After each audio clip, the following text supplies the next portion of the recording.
মানুষ আল্লাহর সবচেয়ে কাছে হয় কখন? মুসলিম শরীফে আছে যখন সিজদায় যায় তো আল্লাহর সবচেয়ে কাছে হয়। আর কোরআনও বলে ওয়াসজুদ ওয়াক্তারিব, তুমি যদি আল্লাহর একবারে কাছে হইতে চাও তো সিজদায় যাও,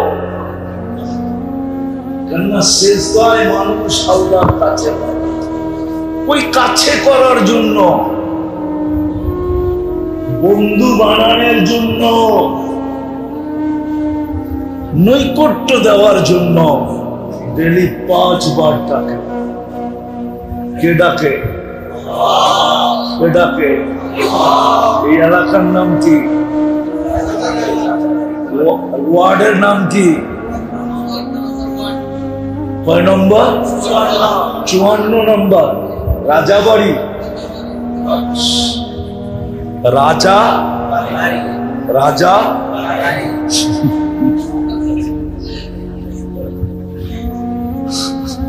হাসানের জন্য বলতেছি।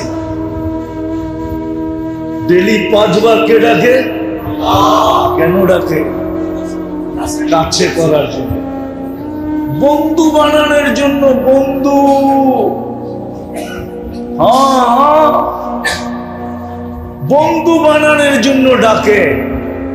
কিন্তু শতকরা 90 জন এই রাজার বাড়িতেও বেড়ানো আছে।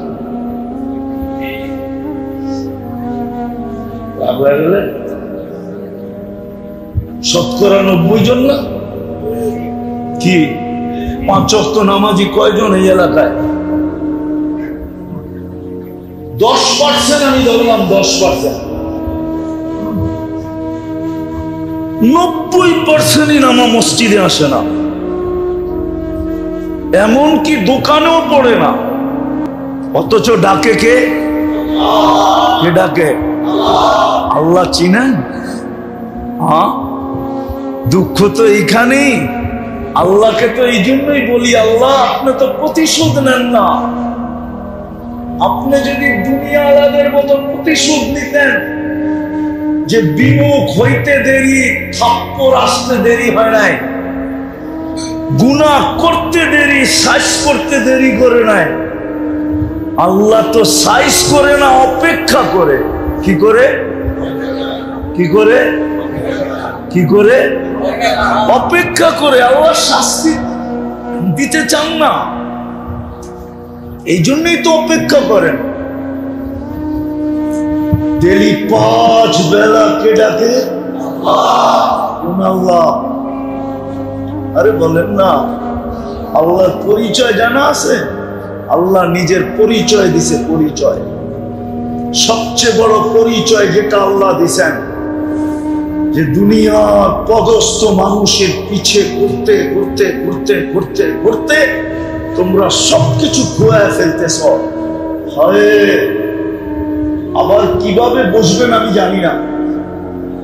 2020-এর এক কাহিনী আমাকে কাঁদায়। বাংলাদেশের সবচেয়ে প্রথম সারির শিল্পপতি ডাক্তারের টিমকে বলছিল যে আমাকে স্বাভাবিক শ্বাস নিতে দাও, আমি আমার এন্টার কোম্পানি তোমাদের নামে লেখা দিব। পেপারে আছে। কিন্তু আমাকে কাঁদায় কেন জানেন? আমার মন বলে ও যদি উপরের দিকে হাত উঠায় বলতো, আল্লাহ আমাকে স্বাভাবিক শ্বাস নিতে দেন, আমি এন্টার কোম্পানি আপনাকে লেখা দিয়ে দিব, আমার বিশ্বাস আল্লাহ বাঁচায় দিত। যদি বলেন আপনি প্রমাণ পাইলেন কোত্থেকে, তাহলে আমি প্রমাণ দিই। কারুন যখন দোষতে ছিল, মুসা আলাইহিস সালাম জমিনকে হুকুম দিতেছিল আর কারুনকে জমিন দশাইতেছিল। সর্বশেষ মুসা আলাইহিস সালাম হুকুম দিছে যে পুরাটা ভিতরে নিয়ে আনে। কারুন একটা চিৎকার দিছে, মুসা বাঁচাও। তো আল্লাহ পরক্ষণে বলছিলেন, ইজ্জতি ওয়া জালালি, আমার ইজ্জত আর জালালের কসম, মুসা আলাইহিস সালাম তোমাকে এতবার বাঁচাইতে বললো, তুমি বাঁচাইলে না। আমাকে যদি একবার বলতো আমি বাঁচাইতাম। ইজ্জতের কসম, আমাকে যদি একবার বলতো আমি বাঁচায় দেব। হায় হায় হায়, এই কথার থেকে যদি ডাক্তারকে না বলে ডাইরেক্ট আল্লাহকে বলতো। আমরা তো আল্লাহ চিনি না, সমাজ দুনিয়ার পদস্থ মানুষ চিনি, তো আল্লাহ নিজের পরিচয় দিছে। দুঃখ তো এখানেই, আমাদের সমাজের মানুষগুলা শিক্ষিত বটে, নিজেরা এডুকেটেড বটে, নিজের এডুকেটেডের কার্ড বানায় বটে, নিজেকে বড় এডুকেটেড পার্সন হিসাবে পরিচয় দেয় বটে, কিন্তু মনে হয় না এই মজলিসে একজন আছে যে 99 নামের অর্থ কোনদিন দেখছে। এক যুবকও নেই যে 99 নামের অর্থ দেখছে।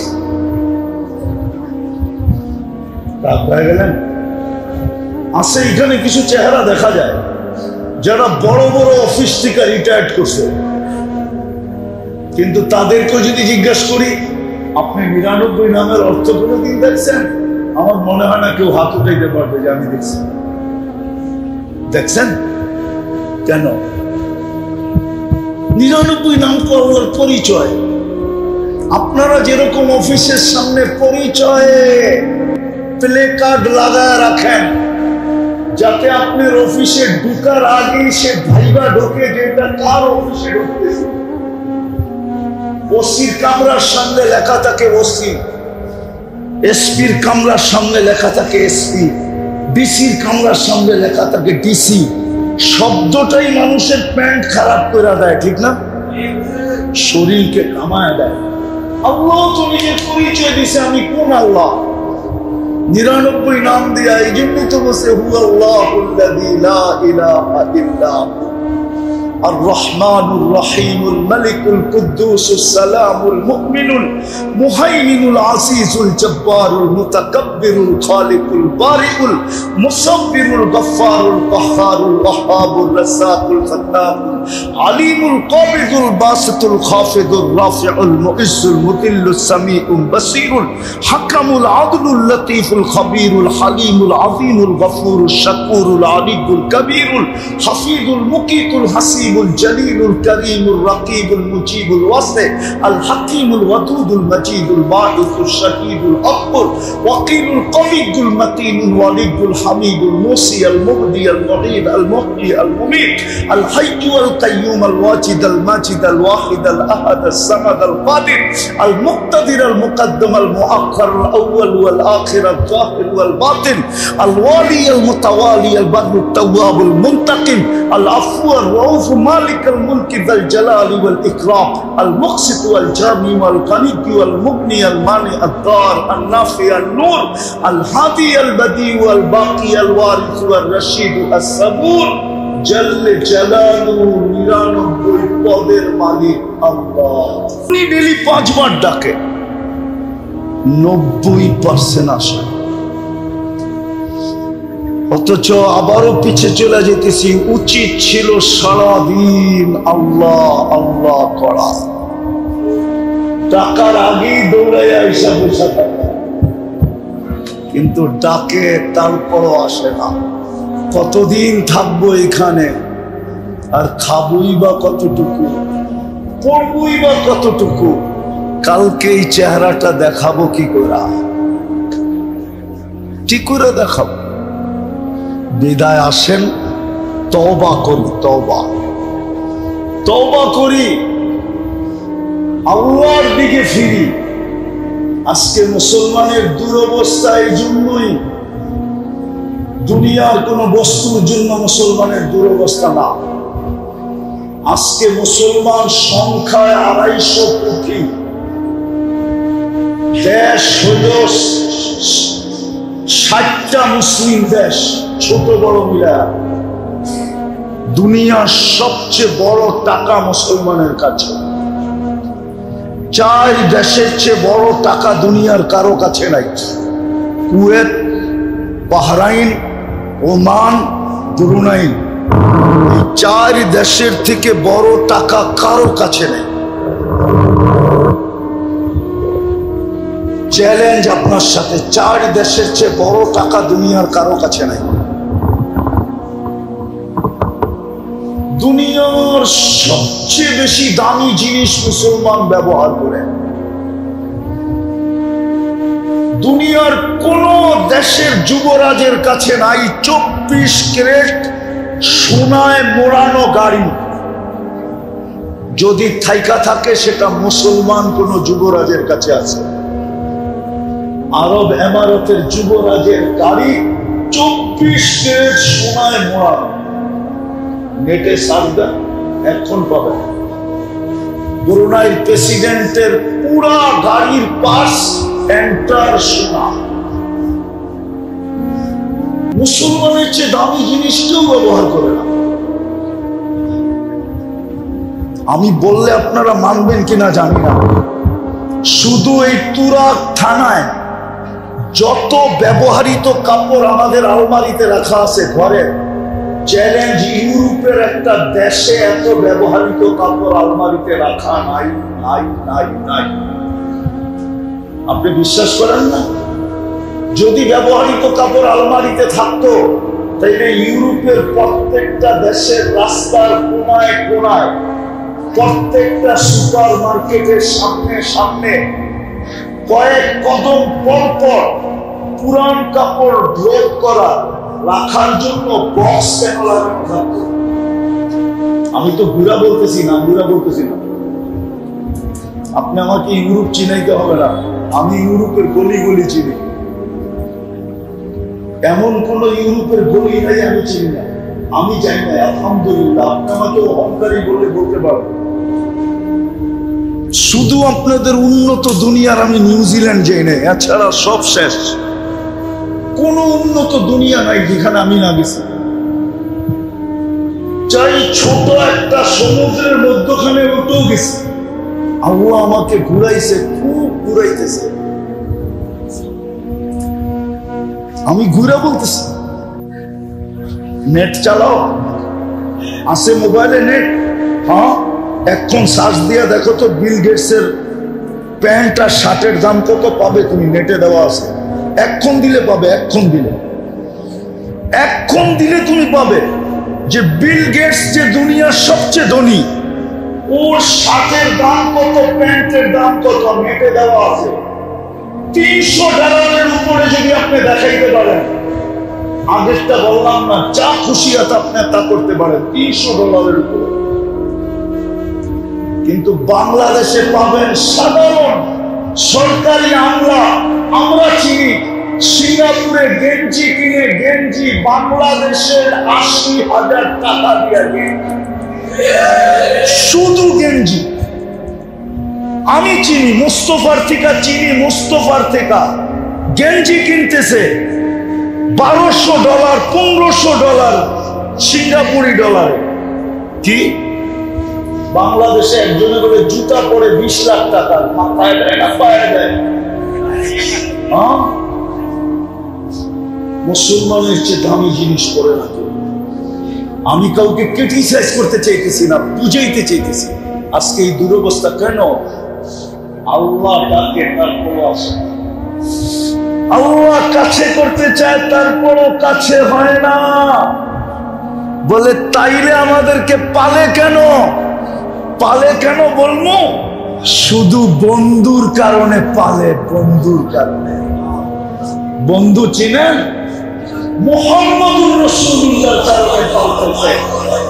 ওনার সাথে অঙ্গীকার ছিল আপনার উম্মতকে সমূলে ধ্বংস করব না, না, না, না। আমি পালবো আপনার উম্মতকে, শুধু পালবো না, রাত্রে ডাইকা গুনাহ মাফ করব।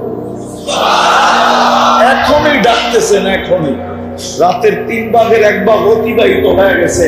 আজকে 4:14 ফজর শুরু হবে, এখন বাজতেছে 10:20। 3 ভাগের 1 ভাগ অতিবাহিত হয়ে গেছে। আল্লাহ প্রথম আকাশে ডাকতেছে, হাল মিন মুস্তাগফির ফাগফির আলা। কে আসিস মাফ চাবি, আমি মাফ করে দেব। শুধু বন্ধুর কারণে বলতেছেন। হায় হায়, এই জন্যই তো কোরআন বলছে আপনি এদের মাঝে থাকবেন, আমি সমূলে ধ্বংস করবো তো করবো কি করে? বন্ধু এখনো মদিনা মোহাম্মদপুরায় আছে, রওজায়ে আতহারে আছে না? নাই? বা হায়াত আছে, ঠিক না? হায়াতুন নবী না মামাতুন নবী? রওজায়ে আতহারে এখনো বা হায়াত। এই জন্য বেঁচে গেছি, নাইলে আমরা বাঁচার কথা না। আসেন তওবা করি, আল্লাহর দিকে ফিরি, না হলে শুরু হয়ে গেছে। আমাদেরকে মানুষ মানতে চায় না, যা মনে চায় তাই ফেসবুকে দেখতে থাকে। কিন্তু আমরা অনেক আগে বলছি, এখন প্রমাণ দিতেছে। গত 2 দিন আগে ম্যাপ এখন বোমের মতো ফাটা শুরু করছে। সত্য তো? 2 দিন আগেই তো পাকিস্তানে ফাটছে, 450 মারা গেছে। 450 কত? 1 মাস বৃষ্টি হইলে যা না হইতো, 1 ঘন্টার বৃষ্টিতে তা হয়ে গেছে। ফাটছে, বোমের মতো ফাটছে, আর পানি ঝরঝরায় পড়ছে, আর সব বাসায় নিয়ে গেছে। পাকিস্তানের আগে হয়েছিল ইন্ডিয়াতে, এখন বাকি আছি আমরা। কোন দিন আমাদেরটা ফাটবে? আমরা তো বহুত আগেই বলছিলাম যে প্রতিদিন পাহাড় আল্লাহকে বলে অনুমতি দেন না, উফাজ্জির আলাইহিম তাফজিরা, আমি মানুষের উপরে এমন ফাটা ফাটবো যে সব মাটির সাথে মিশায়া দিব। ফেরেশতা বলে অনুমতি দেন না, সব ধ্বংস করে মাটিতে মিশায়া দিব। জমিন বলে অনুমতি দেন না, পেটের ভিতরে নিয়ে নিব। সমুদ্র বলে অনুমতি দেন না, সবাইকে তলদেশে নিয়ে নিব। মেঘ আল্লাহকে বলে অনুমতি দেন না, আমি সাইডে রেখে। যেমন 2 দিন আগেই পাকিস্তানে ফাটছে, পখতুনখায় পাকিস্তানের মেঘ ফাইটা পড়ছে, ধামাকা হয়েছে, বোমের মতো ফাটছে। আর এমন পানি আসছে মেঘের থেকে, 1 ঘন্টায় সব বাসায় নিয়া 450 কবরে নেই। আমাদের এখানে হতে পারে। বিদায় আসেন, তওবা করি। তওবা করবেন? বুঝাইতে পারলাম? বুঝে আসলে আপনার মনের থেকে তওবা আসবে। করবেন তওবা? কে কে করবেন দেখি? পাক্কা? তাহলে বলে দেন, আল্লাহ অতীত থেকে তওবা করলাম। আপনি আমাদের তওবা কবুল করেন। নামান যদি মনের থেকে করে থাকেন তো আপনি নিষ্পাপ। এই উম্মতের জন্য গ্যারান্টি আছে।